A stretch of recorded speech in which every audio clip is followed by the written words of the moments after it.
Ay, mga kawala. Ayan, nandito tayo sa Barangay Nyugan, Kabuyaw. Kakalabas lang natin ng trabaho. Barangay Puluna, mga kawala. Ang lakas ng headwind, mga kawala. Patag na lang, pagod na pagod na. Tagal kasing walang ride. Pero ayos yan para sulit ang food trip natin. Ang problema lang, baka sarado. Pag sarado, wala tayong content, wala tayong pop-post.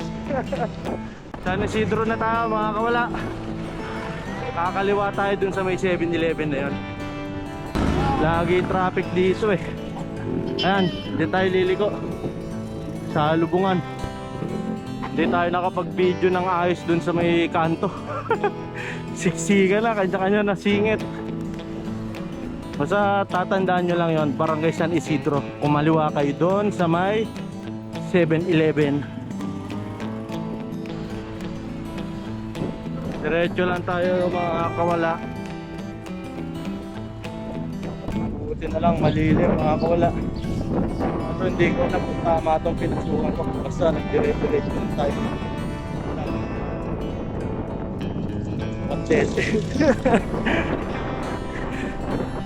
Ay, hindi, may kakananan. Kanan tayo.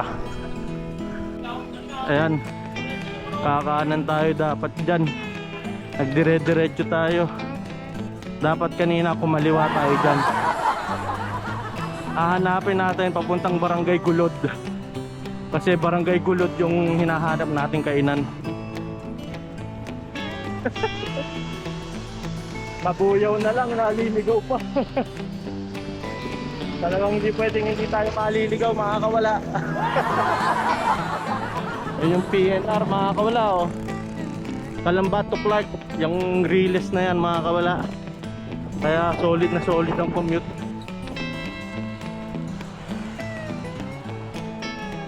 Muntik na ako lumagpas.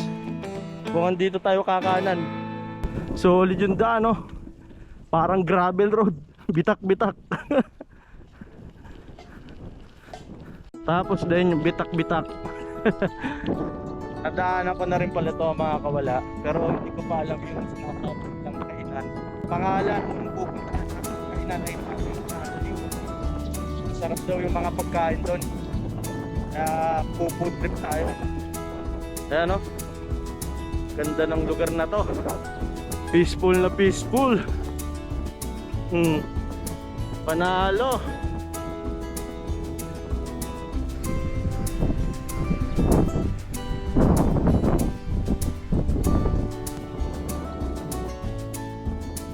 Problema ako, wala. Ewan ko pwede tumiretso. Sira-sira din yung daan. Off gravel road. Mailagay na nga sa lagayan ng ilaw para madali-dali. Pasok na.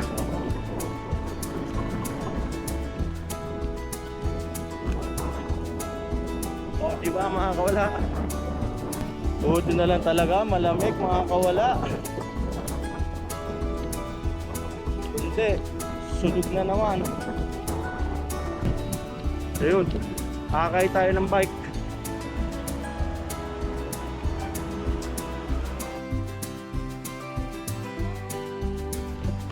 Sakay ulit. Medyo maganda yung kalsada niya, bagong gawa.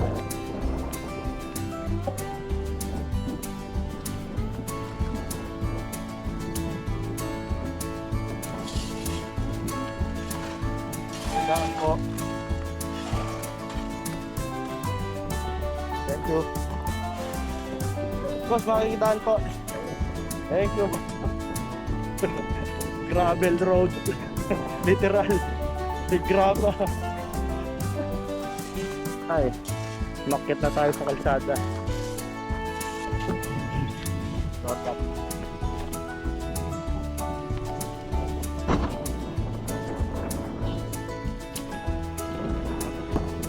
Kaliwa tayo.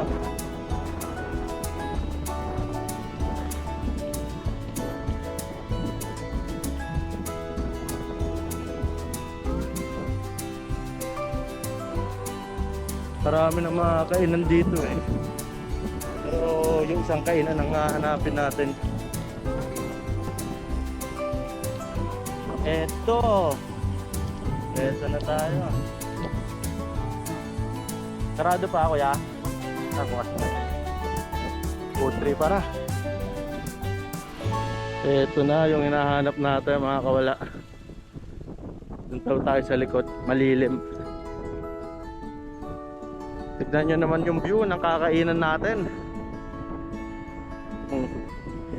Tindahan.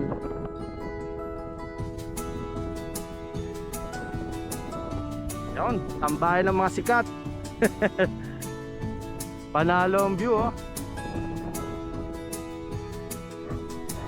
Makakawala. Tamang sightseeing muna tayo dito sa likod ng tindahan ng Tatay Charlie. Yan nga tayo, Tatay Charlie. Nakalagay ito sa Facebook. Yan naman no.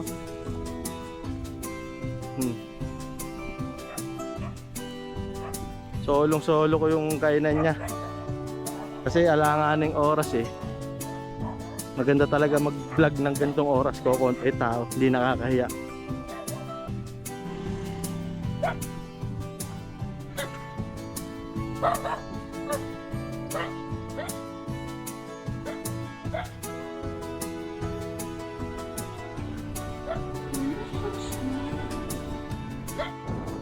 Yung mga tinda nila wala. Pa sa kabila.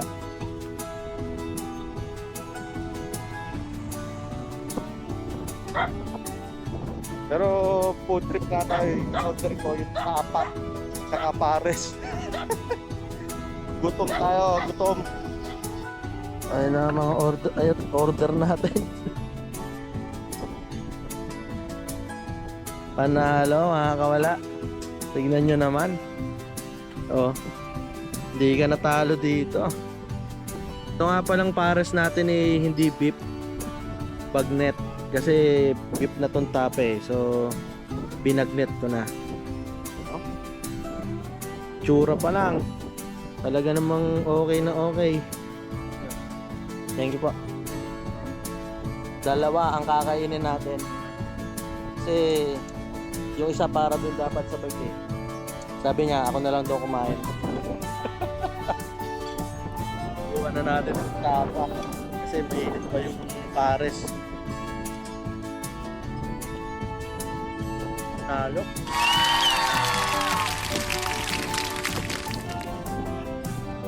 Fried rice din, o garlic rice.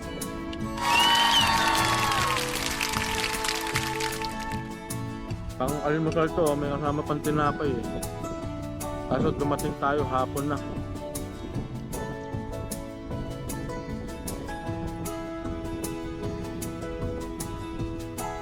Tayo may kape kayo? Sige pa, ano po, kape? Bumili tayong kape. Lamig ng pwesto ni tatay.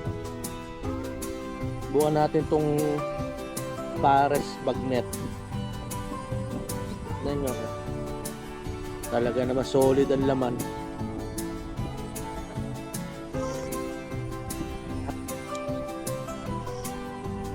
Mainit pa. Yung laman. Oh? Tignan nyo. Panalo.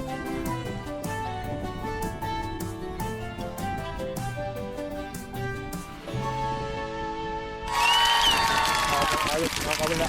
Labo na kayo. Natahapon, mga kawala. Sa'yo magkano po lahat? 160 lang. Pandalawang tao na yon. May kape pa. Panalo. Uwi na. Baka tayo makatulog pa. Thank you po, tay.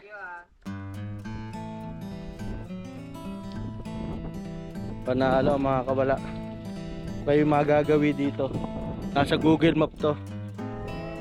Tatay Charlie Meals on the Wheels. Solid. Sayang nga lang wala na ditong gravel road. Yun na lang, lupak-lupak na inaayos. Wala na rin trail dito.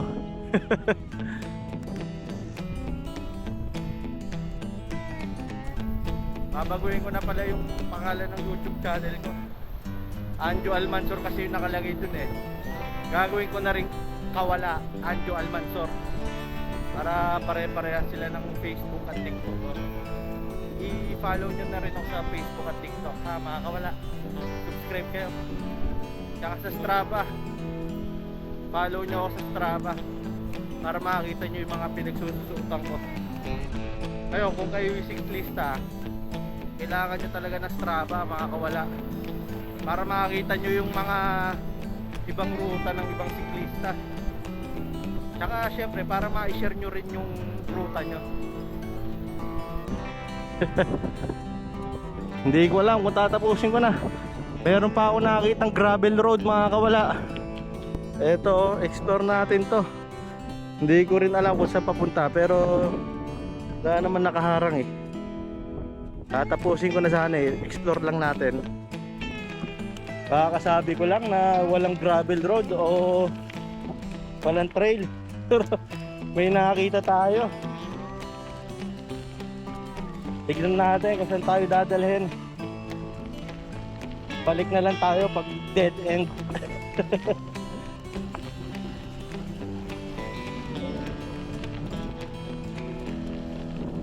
Ang gagawin yung kalsada to eh. Kaso mukhang dead end.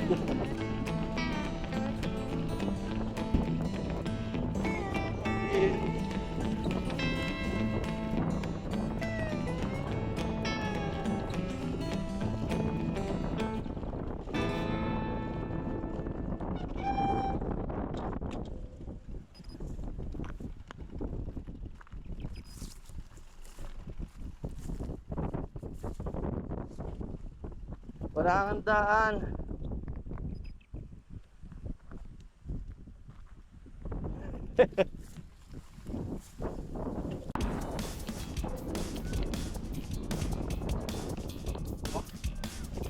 Dead end din ata itong kalsadan to.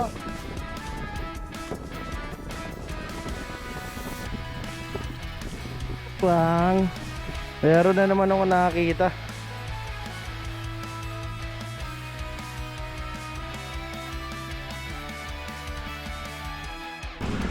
Paano mga kawala?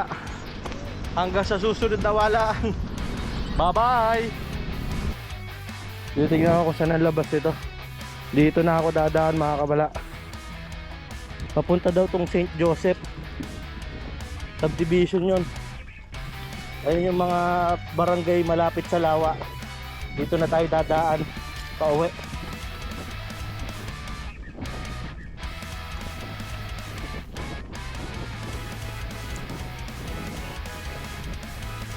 Oh.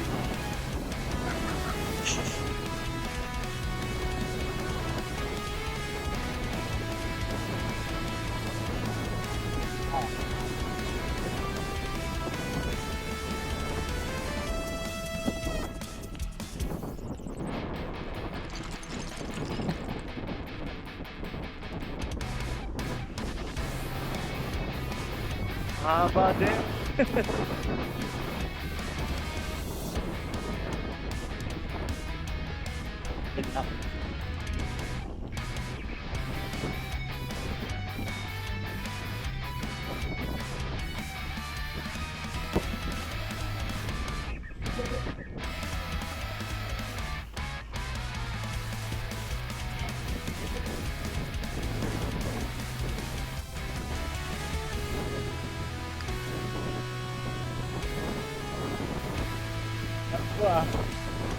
Akalain mo may mga ganito pang daan dito. Eto na. Hindi ko alam kung subdivision ko yung barangay road.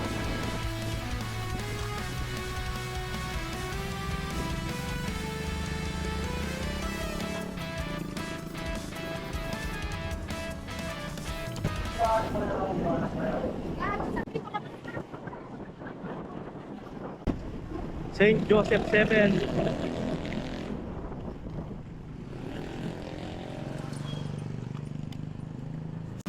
Dito tayo nakarating, Barangay Marinig.